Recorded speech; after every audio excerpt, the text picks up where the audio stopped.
रिश्तों को जोड़े रखने के लिए कभी अंधा बनना पड़ता है, कभी गूंगा बनना पड़ता है, कभी बहरा बनना पड़ता है।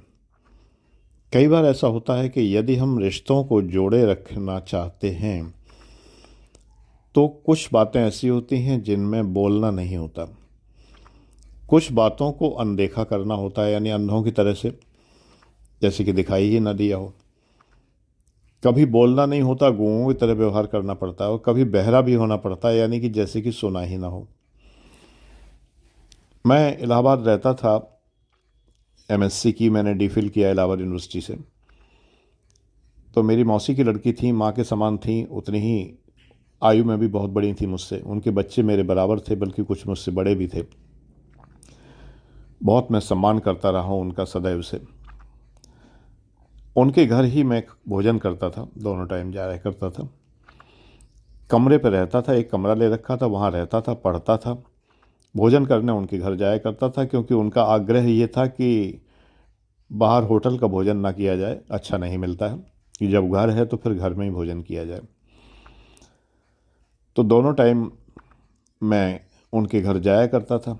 एक लंबी सी गैलरी थी, इसके बाद एक दरवाज़ा था, दरवाजे के बाद जो है उनका घर था। मैंने कभी भी दरवाजे पर कान लगाकर ये नहीं सुना, सुनने का प्रयास नहीं किया कभी मैंने, कि वो लोग मेरे बारे में कोई बात तो नहीं कर रहे हैं। मैं चाहता तो मैं कर सकता था, दरवाजे पे कान लगाता तो सुनाई दे जाता कि कहीं मेरे बारे में कोई बात तो नहीं कर रहे हैं, या कोई और ऐसी बात तो नहीं जो मेरे सामने ना करते हों, मेरे पीछे कर रहे हों, तो मेरी रुचि जागृत हो कि मैं वो बात सुन लूँ और मज़े लूँ इस बात के। बहुत बड़ा संयुक्त परिवार था। मेरी बहन, उनकी जेठानी, जेठ, लड़के, उनके भतीजे भतीजियाँ, सब, बहुत बड़ा परिवार था, बहुत बड़ा मकान था, सब लोग इकट्ठे रहते थे। तो ऐसे में यदि मैं चुगली पसंद किस्म का व्यक्ति होता तो मेरे अंदर ये भावना होती कि मैं सुनूं कि देखें पीछे क्या बातें होती हैं, किसके बारे में मुझे क्या पता चलता है। लेकिन मैं बहुत शांत प्रकृति का और सात्विक प्रकृति का व्यक्ति रहा हूँ सदैव। मेरे अंदर ये भावना नहीं है, न तो मैं ईर्ष्या करता हूँ किसी से, न किसी की बुराइयाँ सुनना चाहता हूँ।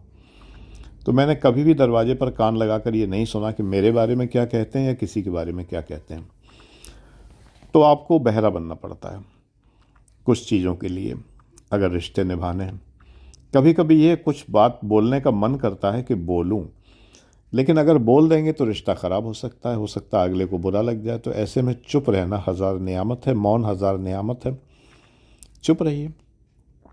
कभी कभी कुछ चीज़ें दिखाई दे रही होती हैं, लेकिन हमें अनदेखा करना पड़ता है, अंधा बनना पड़ा। हालांकि अंधा शब्द मैं प्रयोग नहीं करना चाहता, मुझे अच्छा नहीं लगता। मेरे कई शिष्य जो हैं वो नेत्रहीन हैं और उन्हें मैं विजुअली इम्पेयर्ड कहता हूँ। अंधा शब्द मुझे पसंद नहीं है। लेकिन ये कोटेशन मैंने कहीं पढ़ा, आजकल मैं कोटेशन ही आप लोगों को बता रहा हूँ, तो वो कोटेशन एज सच यही है जो मैंने अभी पढ़ा। एक कैलेंडर है, उस कैलेंडर में वो कोटेशन लिखा हुआ है कि कभी रिश्तों को बचाने के लिए, रिश्तों को जोड़े रखने के लिए कभी अंधा, कभी गूंगा, कभी बहरा बनना पड़ता है। ये कोटेशन है उस पर लिखा, तो उसी पर मैं चर्चा कर रहा हूँ। इसलिए मैंने अंधा शब्द प्रयोग किया, वरना मुझे ये शब्द अच्छा नहीं लगता प्रयोग करना। बहरा गूंगा भी मजबूरी है, करना पड़ता है प्रयोग, नहीं तो बताएंगे कैसे कि क्या है। तो रिश्तों को बचाए रखने के लिए हमें अपने जो सेंसरी ऑर्गन्स हैं उनको कंट्रोल करना पड़ता है, उनको नियंत्रित करना पड़ता है। उन पर नियंत्रण जब आप करते हैं तो आप रिश्तों को बचाते हैं, और अगर आप उनको स्वच्छंद छोड़ देते हैं तो रिश्ते ख़राब होते हैं। तो बेटा, रिश्ते ख़राब मत करिए, कोशिश करिए कि रिश्ते अच्छे बने रहें। जब ना ही हों और लोग नहीं माने, आपको तंग ही करें, परेशान ही करें, तो इग्नोर कर दीजिए। उन रिश्तों को तुरंत छोड़ दीजिए, उनको छोड़ने में बिल्कुल भी देर नहीं करनी चाहिए। जाके प्रिय नाराम बैदेही तजिए ताहि कोटि बैरीसम यद्यपि परम स्नेही। गोस्वामी तुलसीदास जी ने मीराबाई को लिखा था पत्र। ये उस ज़माने में पत्राचार होते थे, व्हाट्सएप नहीं थे, तो ये पत्र लिखा था। मीराबाई ने कहा कि मेरे परिवार के लोग मुझे पसंद नहीं करते हैं, मैं क्या करूं। तुलसीदास जी ने लिखा कि तजिए ताहि कोटि बैरीसम, करोड़ों दुश्मनों के समान उसको छोड़ देना चाहिए। तो यदि कोई व्यक्ति आपको परेशान करता है, तुलसीदास जी ने तो ये कहा था कि जाके प्रिय न राम बैदेही, जिसके राम और सीता जिसे प्रिय नहीं, यानी भगवान जिसे प्रिय नहीं है, जो भगवान को पसंद नहीं करता, उसको आप छोड़ दीजिए। यहाँ पर मैं इसी को थोड़ा परिवर्तित रूप में आपसे कह रहा हूँ कि जो आपको पसंद नहीं करता, जो आपको तंग करता है, हैरेस करता है, आपको अपमानित करता है, आपका मजाक बनाता है, आपको डिमोरलाइज करता है, उसको छोड़ दीजिए।